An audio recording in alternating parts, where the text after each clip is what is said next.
গুমের যারা ভিকটিম অর্থাৎ তাদেরকে যখন প্রথম তুলে নেওয়া হয় সেই পর্যায় থেকেই আসলে তাদেরকে নির্যাতন শুরু করে। একাধিক কাপড় দিয়ে তার চোখ মুখ ঢাকা হতো।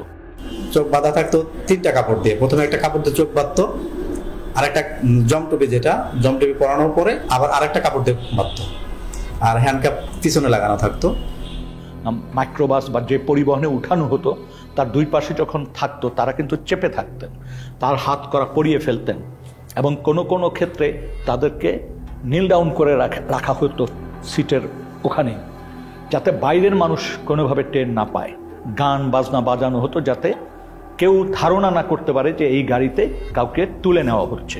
তারপর তাকে যখন নির্দিষ্ট স্থানে নিয়ে গোপন সেলে যখন তাকে বন্দি করবে, তাকে নামানো হতো যখন কোনো কোনো ক্ষেত্রে তাকে দুই পাশ থেকে উঁচা করে রাখতো, যাতে কোনোভাবে অনুধাবন না করতে পারে যে সে কয়টা স্টেপ দিয়ে উপরে উঠছে।